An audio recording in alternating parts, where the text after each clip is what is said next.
We are live. Welcome everyone to Connected Learning TV. This is the third webinar of our October 2015 series titled Doing Innovation, Empowering Young People for Tomorrow's World. If you're watching this, please take a moment to share it with your networks. I'm Craig Watkins, University of Texas professor, and I'll be moderating today's conversation and looking forward to it. I've also recently launched a new project called Doing Innovation, and so excited to have our guests here today sort of elaborate on some of the key things that are sort of central to that project. Throughout this series on Connected Learning TV, we'll explore the landscape of the new economy and more specifically consider what kinds of skills and resources, what kinds of organizations and institutions do young people need as they seek to build more robust pathways to opportunity. So today we're talking with a very esteemed group of scholars, researchers, thought leaders, and again, this promises to be a very stimulating conversation. In a moment, I'll have each of them briefly introduce themselves. Before we dive into our chat, let's go over just a few quick details. To those who are watching live right now, we welcome your comments and questions through either the Twitter hashtag Connected Learning or the Q question and answer feature that you should see within the video player. We'll do our best to address your questions here in the Google Hangout as they come in. So if something comes up for you or you'd like for us to explain something, address something, certainly please feel free to share your questions and comments with us. This webinar is also being co-streamed at the National Writing Project's educatorinnovator.org. So before we start, I'd like to give everyone a chance here to introduce themselves, and maybe we can work our way across the screen, maybe starting with you, Ben. Hi, everyone. My name is Ben Kirshner, and I'm an associate professor in learning sciences and human development at the University of Colorado, Boulder. I'm also a faculty director for a center here called CU Engage, which tries to leverage the university resources and capacities to partner with communities around relevant research and also addressing public challenges. And I'm excited to be part of the conversation. I'm part of this Connected Learning Network as a network advisor and have been working on a project with a team of graduate students and my colleague Bill Penuel, really looking at questions of the last mile as it relates to young people's participation in new media arts programs. So I'll say more about that in a little bit.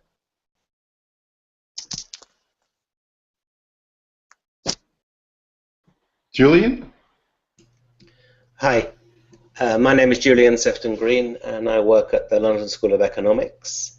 In my life, I have also worked with young people in an out-of-school youth community centre here in London.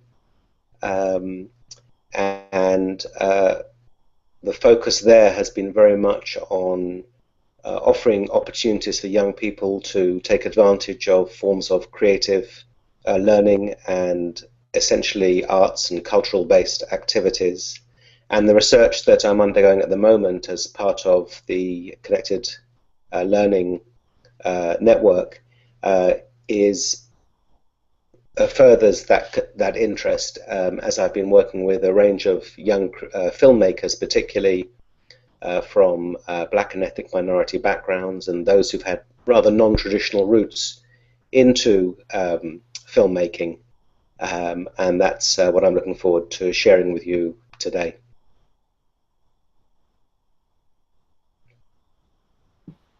Julie? I think you're on mute. Juliet Schor. I'm a professor of sociology at Boston College. I'm a member of the Connected Learning Research Network. I'm also an economist. I've studied labor market issues, and I'm connect to the last mile conversation through the work I've been doing in the network, studying makerspaces, open education platforms, and so-called sharing economy platforms, particularly those that are focusing on labor. So that's my current interests. Sonia? Hi, yeah, I'm Sonia Livingstone. I'm a professor at the London School of Economics in a Department of Media and Communications, and I'm also part of the Connected Learning Research Network. I'm currently working on a project called Parenting for a Digital Future, and with my colleagues at LSE, we've been working with right now about 65 families in London, and so London families are fantastically diverse in terms of ethnicity, income, how they live, what their kind of sense of possibilities are, and so I'm going to be drawing on insights around how families and especially how parents are trying to bring up their children in the here and now, knowing that the future for them is uncertain, and I'm kind of interested in how they think about those future pathways, and especially the parents who think that digital media and digital technological skills can provide them with a special kind of route into a successful future for their children. Great, and so let's get started here.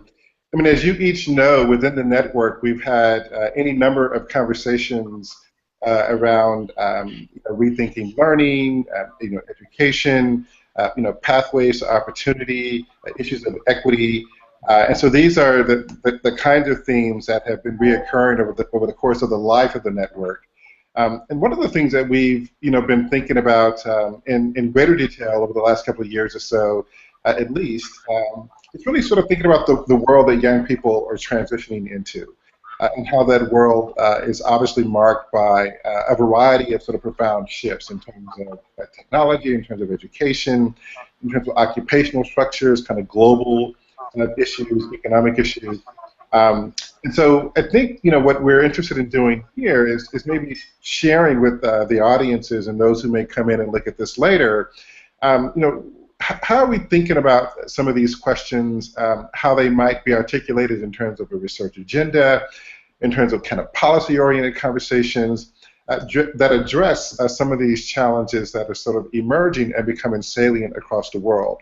Now, we frame these as sort of the last mile, right? I'm sort of thinking about, beyond the sort of informal and kind of formal learning ecologies that young people may inhabit or have access to, how do we really connect them to meaningful opportunity, to real-world opportunity, and to opportunity to transform not only their lives, but also their sense of agency and the way in which they participate both in the civic sphere, the economic sphere, the social sphere. And so these are kind of burning questions for us. So I wanted to ask each of you if you might give us perhaps some insights or just a glimpse of how you define and interpret this last mile theme. In other words, what strikes you as most salient about this theme, and the ways in which we are sort of framing it as a network and the ways in which we've discussed it over the last few years. Do you feel like this is a productive way of sort of engaging a conversation, articulating a research agenda around issues of learning, around issues of equity, and around issues of opportunity, particularly as it relates to sort of resource-constrained youth? So again, the question is, how would you define and describe this last mile challenge that we've been trying to develop within the network? Maybe we could start with Juliet. How about you? So I'll just say one small point about the terminology. People may want to talk about this more. I think this is an incredibly important conversation. The term, the word last, sort of may put a finality onto it that some may not like. I mean, especially when we're thinking about learning, we want to think about more lifelong processes. But I'm not too hung up on that. I mean, if we want to talk about that, we can. Why do I think this is so important? I'm really a sort of both. I have a kind of schizophrenic point of view about this issue. On the one hand, I would say I'm definitely the pessimist in our group in sort of pointing out a lot of really adverse trends going on in labor markets for youth all around the world. So you have rising youth unemployment. We've heard a lot about it in places like Europe and the United States. It's happening everywhere. So the labor market context that youth are going into is, I think, getting more and more difficult in terms of the imbalances of supply and demand. Now, we can talk more about that. We wrote about it in the synthesis report we did early on in our network, and that's a sort of structural trend in the global economy. schizophrenic because I also see a much more optimistic sort of way to respond to these pessimistic trends, and that is a future in which people become much more empowered through their skills, digital and otherwise, and through changing economic structures to creatively construct livelihoods. And I don't use the word jobs because jobs is really associated with a particular kind of economy, you know, bosses and workers and concentration of productive resources and so forth. But I do see an opening here for creating a new kind of economy in which you have much more open access through digital economies to skills and ways of being productive, and that we kind of sort of break the stranglehold of traditionally oriented jobs. And I could say a lot more about that, but I'll stop now.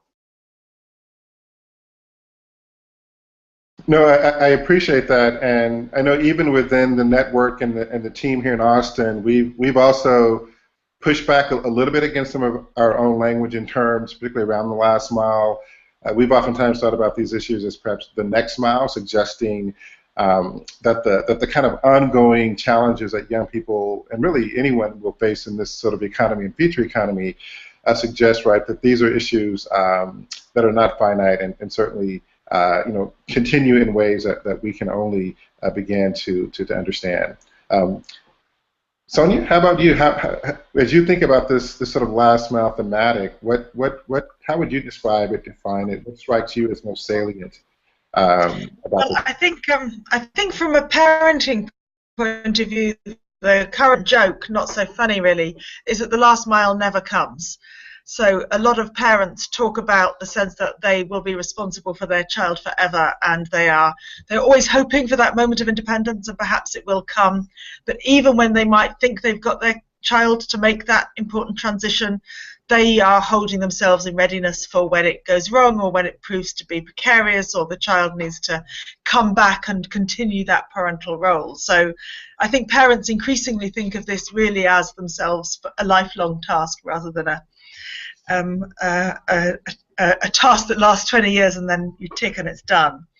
I think what's interesting about the metaphor of the last mile is it implies a pathway, and this is something we've also discussed in the network. It implies some kind of design of the space of possibilities. And when we talk about the last mile, we talk about the ways in which schools address young people. We talk about the possible relation or the disconnect between schools and employers.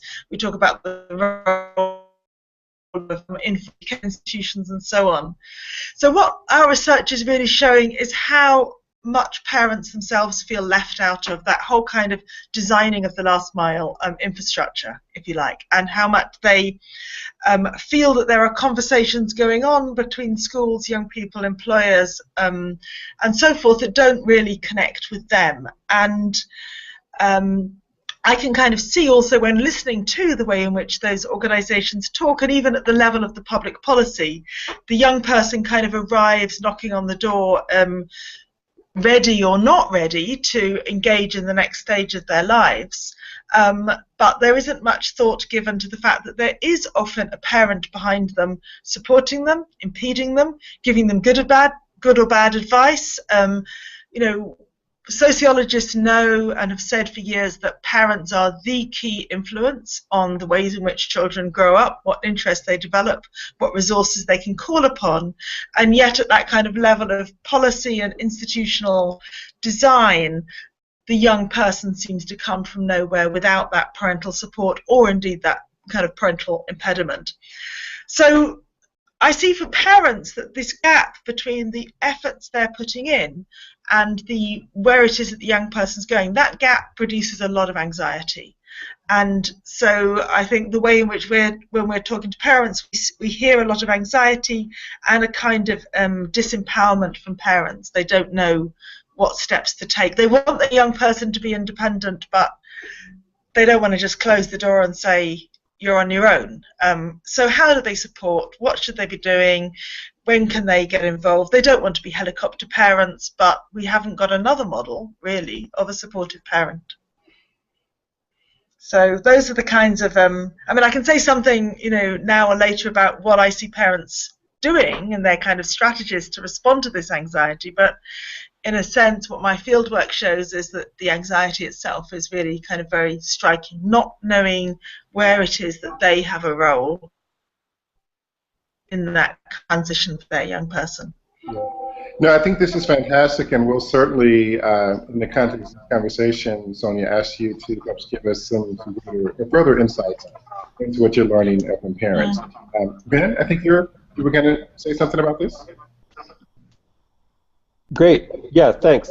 I'm really enjoying this conversation already, and hearing some new angles and insights on conversations we've been having. So just to remind our audience of this first question we're tackling is how we think about this metaphor of the last mile and whether or not it's a productive way to frame issues related to learning and equity and opportunity. And I think I'll just flag a couple points here. One is I would like to echo this kind of dual message of pessimism and perhaps openings or possibilities that Julie was mentioning. And I think in general, I would really want to emphasize that as researchers and also as people working with young people, we'd want to maintain a critical stance, or I'd want to maintain a critical stance towards some of these trends. So, for example, wouldn't want to celebrate the precarity of the workforce, for example, and the fact that entrepreneurialism is becoming more of a standard way of making a sustainable livelihood, while at the same time, in many ways, I think our case studies are trying to document and show some of the ingenuity that people are, in fact, demonstrating. But I think in doing the work, we want to maintain a dual lens that is both critical of some of these trends that are destabilizing kind of stable, that's a little bit repetitive, I guess, but they're destabilizing pathways towards jobs, while also trying to understand how people are navigating this new situation. So that's one comment. Another is to just locate myself analogously to maybe what Sonia did. So my work has really focused on youth-serving organizations or out-of-school time, as distinct from parents or some of these trends in the economy that Julie was referring to.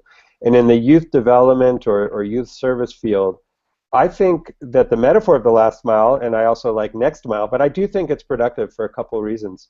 One is it is turning our attention towards kind of where are we going, where are we heading, and to the extent that it actually asks us to talk about that and try to talk about where we want to be heading, I think that's very productive, if not assuming there's one way that we're heading, but really to ask where is this work that we're doing with young people aiming to lead towards.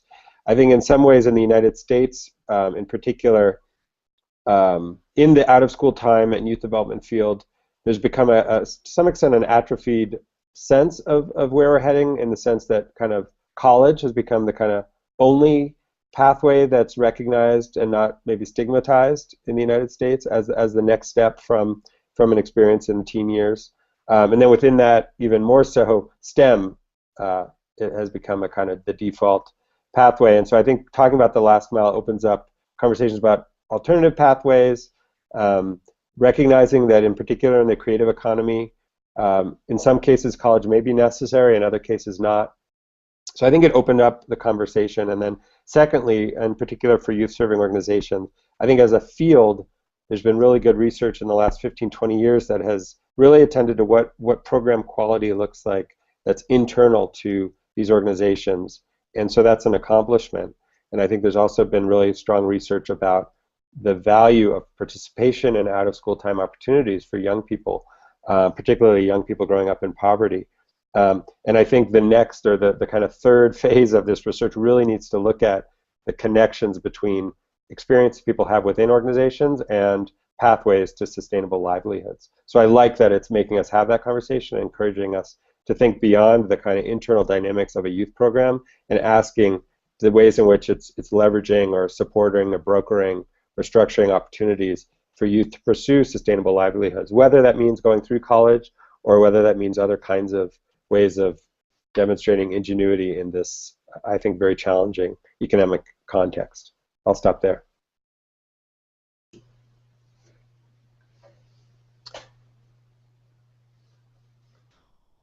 Okay, you're on mute, Craig, but I'm guessing you're saying it's my turn to talk now. Yeah. Okay, so my take on this is absolutely to agree with what's been said before.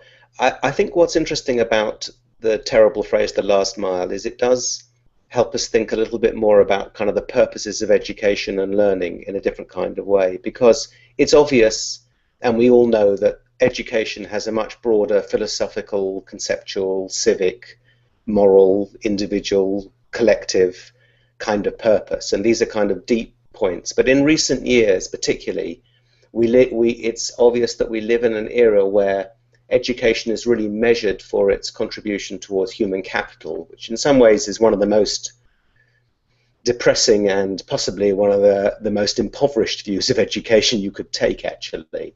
So the good thing about the last mile from that point of view is it kind of begs the question, because it says, if the point of learning and education is to prepare people for the world of work, and there is no work and there are no jobs, as Julie put it slightly more in a nuanced fashion, then what does education do for them? I mean, how does it work? And really, educational research doesn't have the kind of longitudinal studies. It doesn't follow people over a life course. We don't really know what you learn in school and in college, and how you learn in school and how you learn in college actually does make a difference to how you learn to get into work. And the point of the last mile work really is it kind of really throws the emphasis on what difference does all of this make. And particularly given that the Connected Learning Research Network and the whole of the DML initiative is really concerned with the ways in which out-of-school, alternative, complementary, supplementary forms of education can really contribute to offering young people who perhaps come from marginalized and impoverished kind of backgrounds, might have other routes to success. The last mile does really enable us to question whether that is indeed the case. So it's great, you know, if you do get inspired to follow forms of learning and forms of interest that are kind of interest driven and all the rest of it, absolutely fantastic. But does it enable you to kind of make a difference in terms of how you make a livelihood? Or is it, yeah, that seems to me the real kind of benefit of the last mile perspective, and it looks at kind of learning and education in these curious spaces between school, between college, between work, and it tries to put it together in a larger narrative.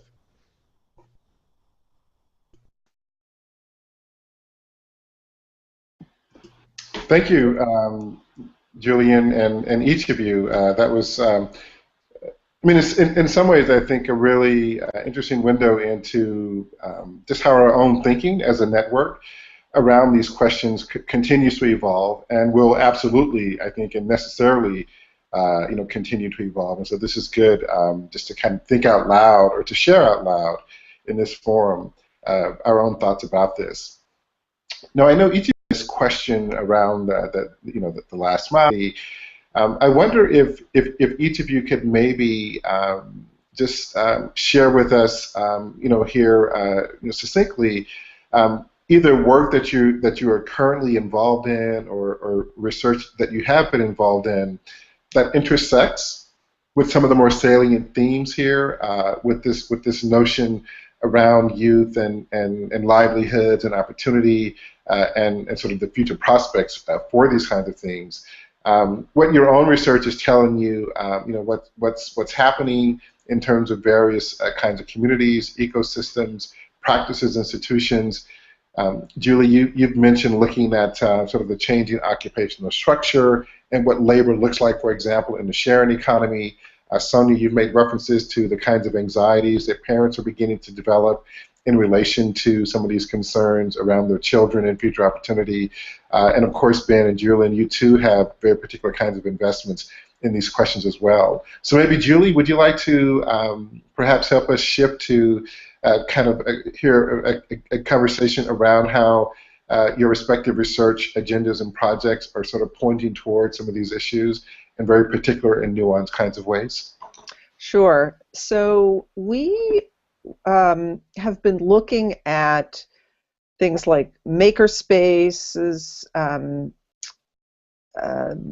platforms that allow people to get money for their work, like TaskRabbit. We're also starting new research on Postmates, which is a platform delivery service. We've been looking at open learning and the ways in which people are using open learning in part to help them in their labor market activities. And so one of the reasons this really intersects with the last mile conversation is that these platforms and this new quote-unquote sharing economy really has advertised itself as a space of opportunity and open access and kind of something that's, disrupting the sort of entrenched businesses of the old economy that are hampered by various forms of discrimination and sort of unfair kinds of access.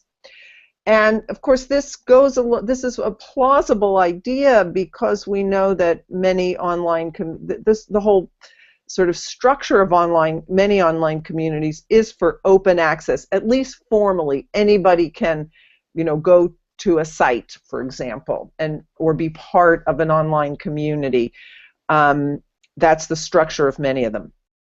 But so we're sort of looking to see, well, how are these places really operating in terms of sort of access and equality of opportunity, and are they really places where young people who may have certain disadvantages or are subjected to kind of discriminatory structures in the larger society, is this a place where they can be free of those and actually really get a lot of opportunity? I would say so far our findings are pretty pessimistic, and there are sort of two big dimensions of those. One is that the platform economies seem to be sort of structured by race and socioeconomic status and education in the same way that the non-platform labor market is. So for example, some of the platforms, the places where you can get the best working conditions, the highest wages, are disproportionately populated by whites and by college-educated folks and by people who have had a lot of advantage prior to coming to the platform. And then if you look at the parts of the platform economy where the wages are less, that have Ben used the term precarity, where the jobs are the most precarious or unsafe, lowest wages, that's where you see people of color. That's where you see people without college educations and so forth. So that's one so far not very good finding. I mean, there are some efforts within the platform economy, which is what I call it sometimes, to address some of these issues, but so far it looks like it's operating a lot like the old economy.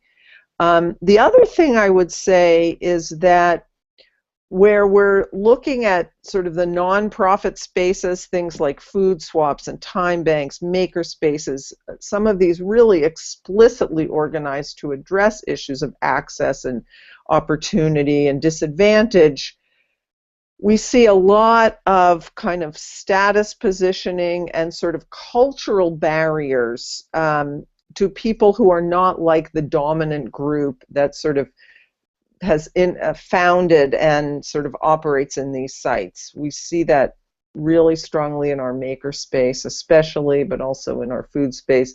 So the nonprofits, many of which have a strong rhetoric of openness and inclusion, are excluding people in much more subtle ways. It's not through the software, but it tends to be through the subtle social dynamics.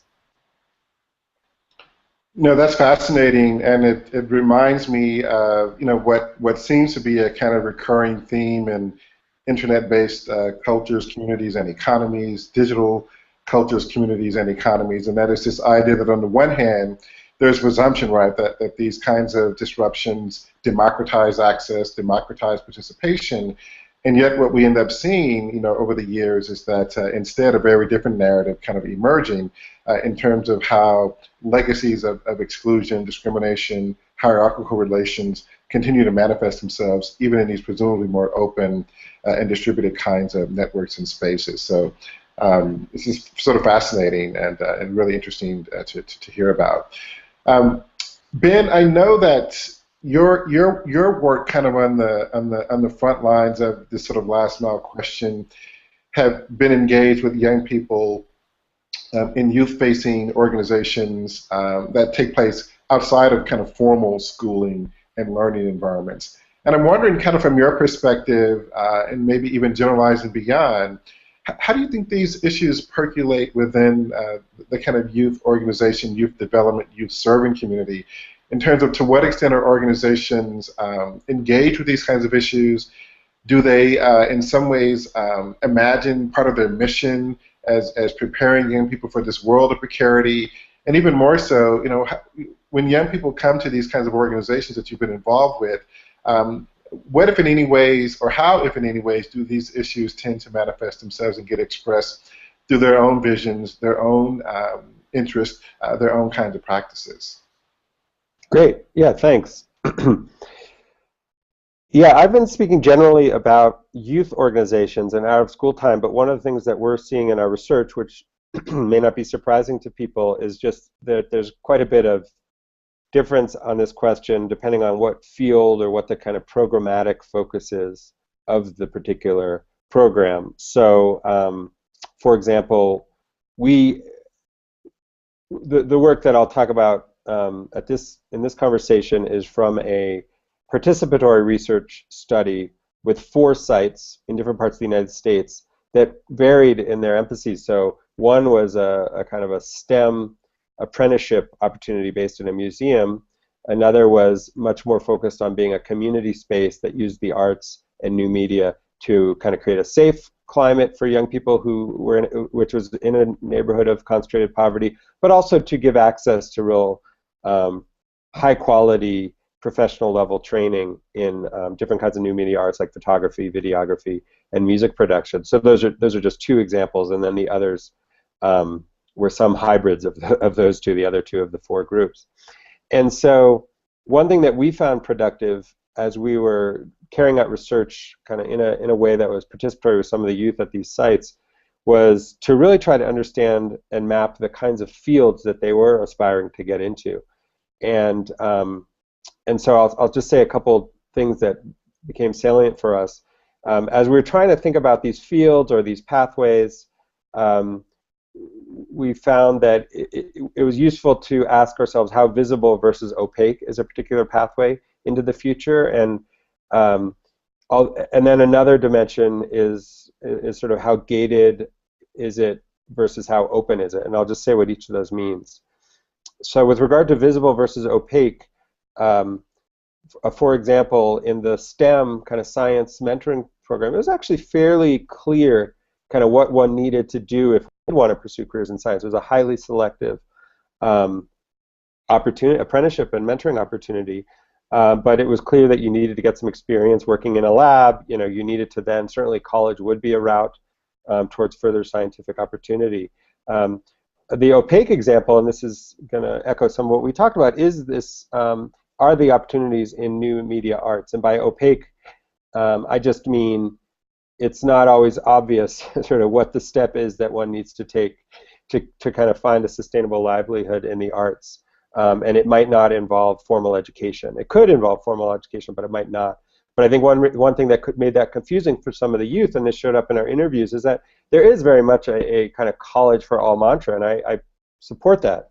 In general, that is a discourse around going to college and getting access to college as sort of the right, and almost in some cases the sort of only next step from high school. But that doesn't necessarily relate to creating a thriving career as a music producer or as a filmmaker.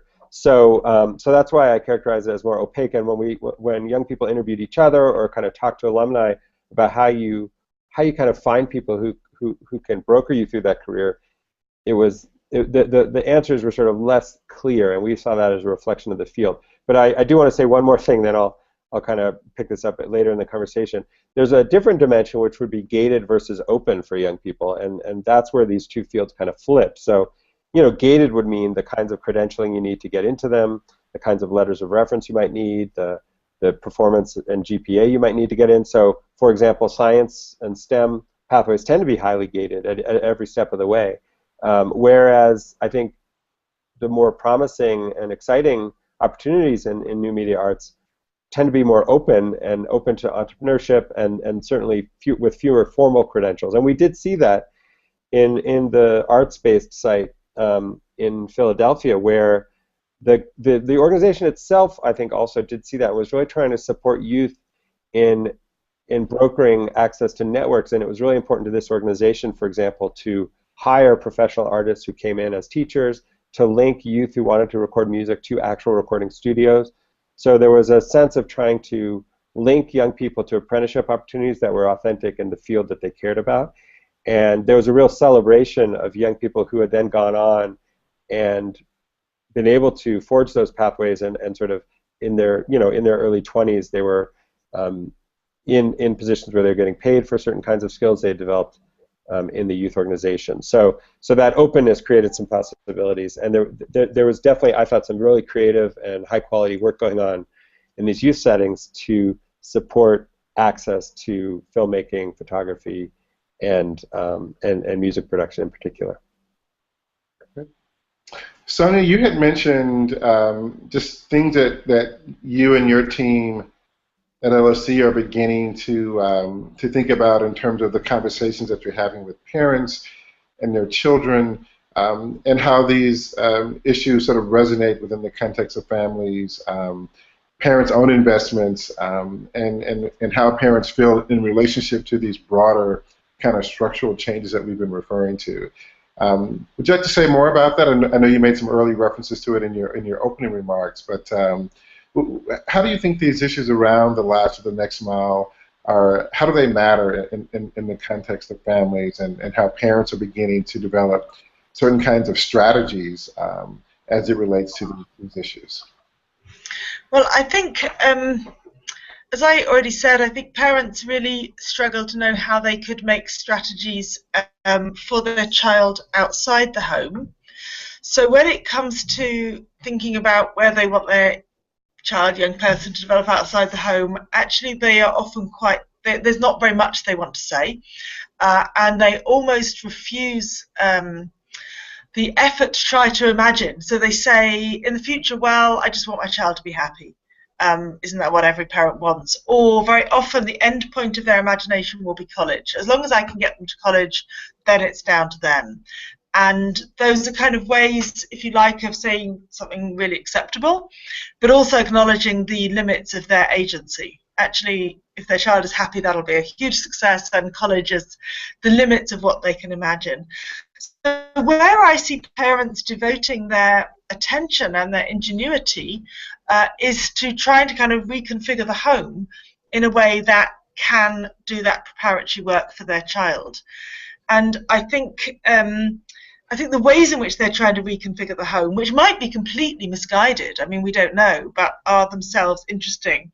So in the work that Julian and I just did for the class, we kind of mapped some of the ways, and this was for families with 13, 14-year-old children, we were mapping some of the ways in which parents would try to kind of reconfigure the home to make sure that it had a workspace, or that it had a space where the child could kind of learn to develop the skills that they would need to develop for getting to college and for a future competitiveness in that world of work.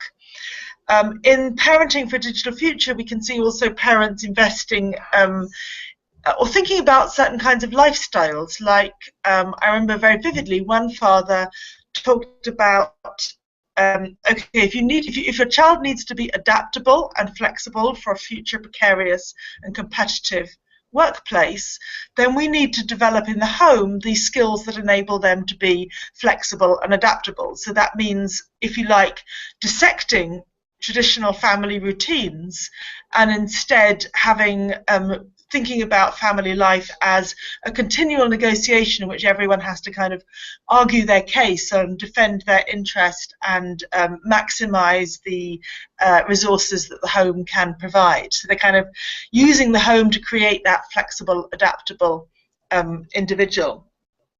I think another way is that parents are, so they buy all this digital stuff for their kids. They want, everyone says, you know, the one refrain that is common across class, ethnicity, everything is, we're buying these tablets and laptops and so on so that our child can not fall behind and perhaps get ahead in that digital future.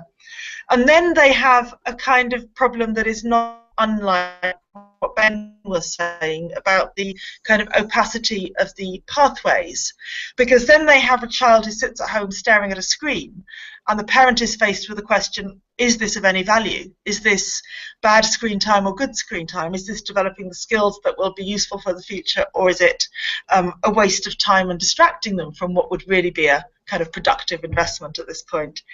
And I think that opacity of the value and the quality of screen time is giving parents a lot of headache.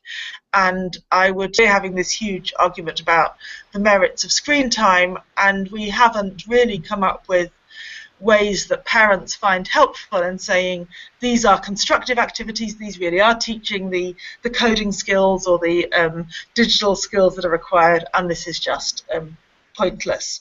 So there's questions about what counts. You know, parents are acting within the sphere of their perceived power and agency. That's within the home, but it remains kind of disconnected. I suppose the last thing I'd just say is that we're also working with parents who are choosing to put their kids in coding clubs or in video editing clubs or in some kind of clubs and classes and out-of-school activities where they think they will be helping them to take that step towards the last mile. And that's where also I see those problems of opacity and just lack of clarity. Is this helpful? And again, you know, the academy and the public policy folk are having these big debates about whether coding works. The OECD just did that big report saying using digital tech in schools is no use at all for getting your child ahead in educational terms. The debates that are being held at that level of public policy, I see in a way are being mirrored within the home, but then they create just a lot of uncertainty about what it is that they can do. As I said before, I think despite being busy and sometimes misguided and often uncertain, parents generally are a constructive resource for their children, and they're looking to provide support, and it's just unclear how they might do that. No, fascinating. Thank you. Julian, I know you've been, over the years, these are questions that, in one way or another, that you've been looking at for some time now. And I know in terms of the network, you've even gone back and revisited, you know, transcripts, data, individuals, communities, that you sort of engaged on these questions many years ago. Would you like to share with us kind of where you are now in terms of that research and how you see it taking form in the context of the kinds of conversations that we've referenced here today? Yeah, I think my take is slightly different in as much as all the speakers so far have quite properly, and I agree with them, stressed the kind of difficulty and challenge of the competition that lies ahead. But I've been working with young people, I mean, they're young to me, they're in their 20s and early 30s, so who knows how old they are. I mean, I just told you. But they're not like kids, obviously.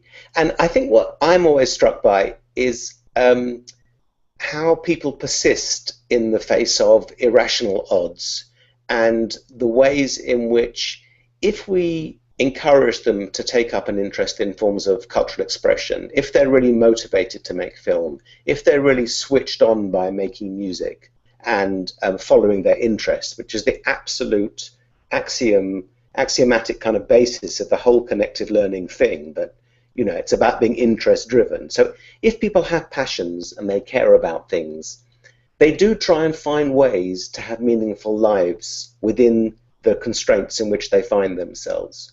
So it might not be a very rational, logical solution to navigating the competitions of modern day life. But if people want to make films, they will find ways to make films, and they'll find ways to kind of subsidize that kind of livelihood in that kind of way. And I think one of the things we are seeing at the moment is a kind of confidence to for some young people who want to be creative, and who kind of are prepared to take that kind of risk and accommodate. And it's not necessarily a risk that you might expect to be taken only from those young people from comfortable, affluent, middle-class backgrounds. It is surprisingly diverse. So, and it also results in forms of activity that are generous and collegial and kind of social. So the kinds of young people who are making videos, who are exchanging their labor, who swap and share equipment, who are incredibly kind of friendly and sociable and open and generous. I mean, these are all kind of values. These are positive values, for goodness sake, rather than, you know, given that we're kind of also at the same time saying we're living in a world of decreasing opportunity and of limited kind of options in that way. I'm also struck by the ways in which one of the things that we do with these out-of-school learning centers and these kinds of programs is we do enable young people to join networks and find other like-minded people. So one of the things that's been crucial for some of the interviewees, the young people that I've met with, is how they find other networks of like-minded people and how important that is. And this goes to one of the heart of the things that I'm constantly puzzled by, which is the amount of kind of work and care that people put into creating kinds of identities for themselves that enable them to live the lives that they want to live in that kind of way. And one of the things that I think is most interesting is how studying young people in these informal learning communities shows that they put as much effort into becoming certain kinds of people, learning certain kinds of ways of working with others, and of participating in this kind of informal economy world, which are not the sorts of values that are necessarily promulgated in formal education in schools, and not the sort of skills or competences, if indeed those are the right words, that we kind of measure and accredit and assess. And so that's kind of something that I always find quite inspiring when I go and have a conversation with somebody who spent 3 years, you know, making videos with other young people in his neighborhood just because that was the kind of right thing to do.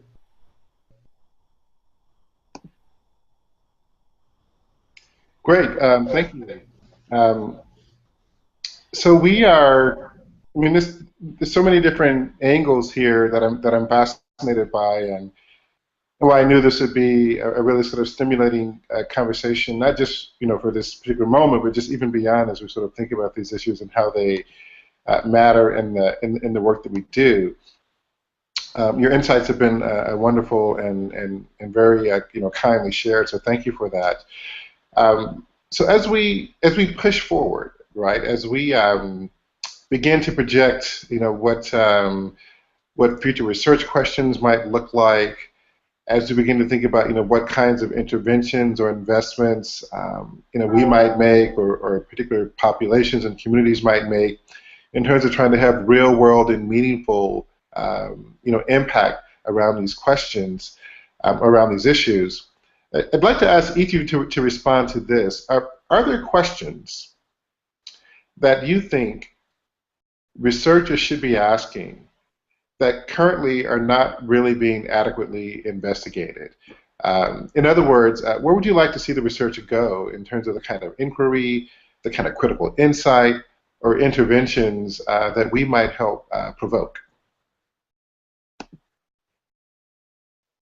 I can throw an idea out there, which is, you know, following from some of my comments earlier, but there's quite a bit of ingenuity, I think, being demonstrated in the youth workspace and in youth development, but I don't think I think there's room for researchers to really understand, document, and then kind of publicize what it looks like to support kind of youth pathways into their future in quality ways. So just to put a fine tune on it, I think our current definitions of what a kind of program quality look like in the positive youth development field tend to be very focused on internal dynamics within the program, and I think if we can expand that horizon outward to the types of brokering and network support that I think are necessary, I think that would be a really important step forward in a kind of support role to that youth development field. That's one idea.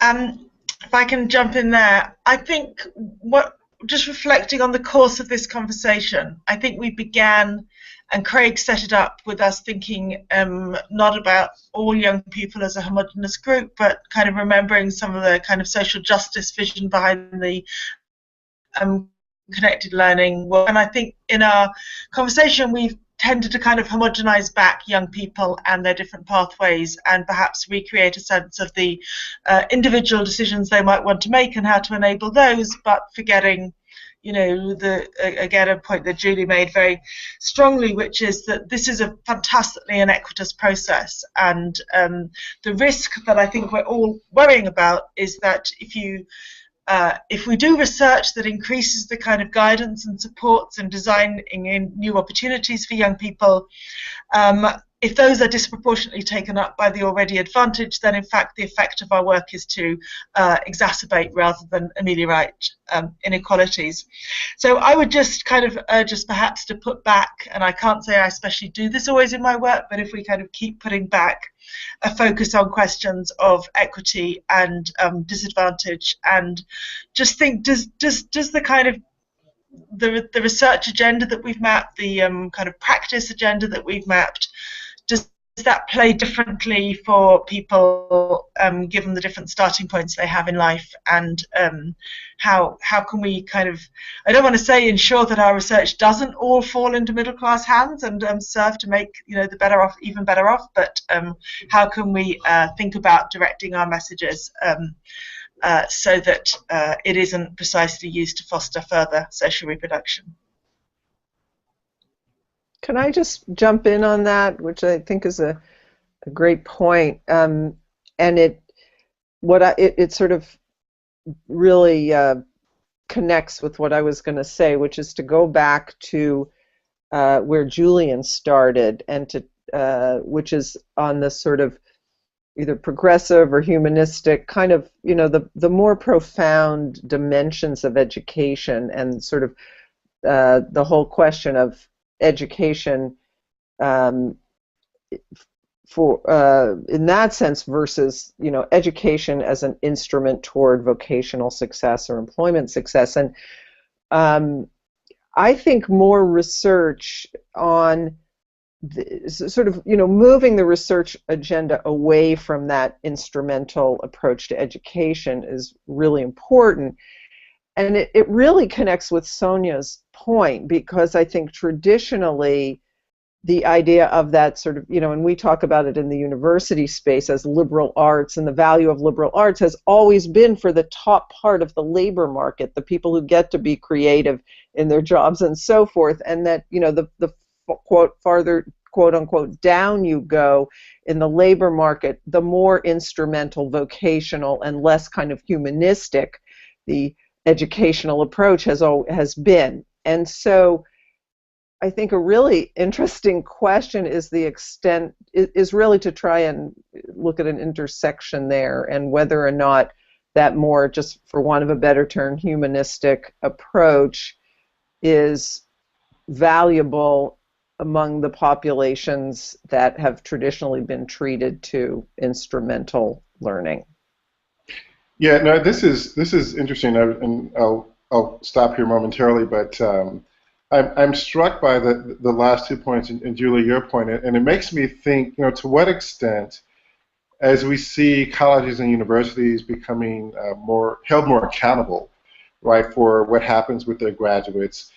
We just saw the White House essentially try to push forward a new kind of mandate that's kind of like a report card, right, that evaluates colleges based on not some of the more kind of subtle and humanistic things that have been alluded to here and that Julian referred to earlier, but rather, how many of the graduates get jobs immediately afterwards, right? And so I wonder if this kind of vocational kind of understanding and application of education is actually trickling up, and requiring even institutions of higher learning, which may have once had at least some distance from that kind of mandate or ideology, increasingly falling prey, falling victim, being compelled, right, to embrace and in fact demonstrate that they are in fact scoring well on that metric. And so it raises a lot of questions about how our notions around education, the purpose of education, particularly in a world marked by precarity and uncertainty. And for me, this is really stimulating and interesting and something to think about further in terms of the kind of discourses that are, for lack of a better term, winning out in the public discourse. Can I just say, add a bit in here, which is I don't necessarily think that it's a question of new research or new questions, but I do think it's the last mile focus does a good job, or we could do a good job, in troubling what I think of as the kind of willful ignorance of all different kind of sections of society which do so well to perpetuate the sort of social reproduction and the denial of opportunity that we've all spoken about. And by that I mean that schools are not encouraged to think beyond what they, when they've done their job. They don't have an interest in the lives of their community. Employers deliberately, it seems to me, only focus on a certain kind of definition of kind of entry-level kind of competence. Parents are, as Sonia has described, are kind of absolutely left in the cold with both ends of this kind of conversations. Politicians, people at university, there's a willful belief in people being quite blinkered in only looking to the kind of limits of what they see as their own responsibility. And clearly what the last mile does is it shows the ways that by changing the perspective onto the way that the young people themselves navigate through quite a long period, a troubled period in their lives across these different institutions into a very difficult set of circumstances, that clearly if we could find a way of taking what we know about these lives and these stories back to the different parties, just like Craig was saying in terms of, I find the idea of just getting colleges to look at kind of employable outputs as a little bit of a limited way of kind of this conversation, but we need to find a way to help to get these different kind of sectors to take more responsibility for the longer term and the longer pattern. And then some of these kinds of unfairnesses and inequalities and difficulties should become much more transparent and possibly enable us to kind of help find ways to ameliorate and to help young people overcome what is a very troubling time. And the last mile kind of research at its best should help take those kind of difficulties and translate them back to different kind of constituencies and different audiences to help a more enlightened view of the picture.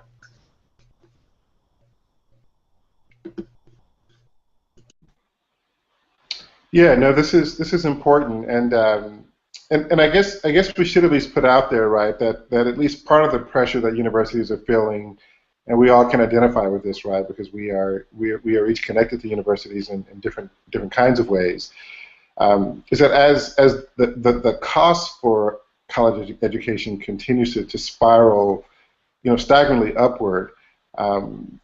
There is a question of, what is from a family's perspective, right? Particularly, I think about the students that we did research with in the schools that we were in and the families that we met. The idea of taking on that kind of burden in terms of the expenses and the debt that you go into, does require, families to have that conversation, right? Is it worth it? Even though most of the data says that yes, it is worth it. But to what extent are colleges being forced to respond to the fact that as the cost of education continues to spiral upward, how do they continue to establish their value, their worth, and why that type of investment, even though it could send young people into years of debt, is still worth it? And so these are really complicated issues, and And I'm really struck by the kinds of questions that you're each raising, and just your insights. I think have been incredibly valuable. And I know, just thinking about moving forward, we'll continue to have an opportunity to engage these issues, engage these questions across our various research projects. I think we are getting the signal that our time is approaching. As usual, time does move really fast when you're having fun. So this has been a very interesting conversation, a very productive conversation. Thank you all for sharing your thoughts, your insights, your own kind of expertise here with us. So this wraps up the third webinar in this October 2015 series on doing innovation. But please feel free to keep the energy going on Twitter using the hashtag #ConnectedLearning. There will also be a full video recording of this webinar available immediately on www.connectedlearning.tv with other curated content on the way. If you found this conversation helpful, please share it with all your networks. And if you'd like to know more about upcoming webinars from Connected Learning TV in 2015, please visit our website at www.connectedlearning.tv and sign up for the email newsletter. Thanks again, everyone, for sharing your insights. Thank you to the audience for watching. And we'll see you next Thursday for our final webinar on expanding opportunity in the innovation economy. Thank you.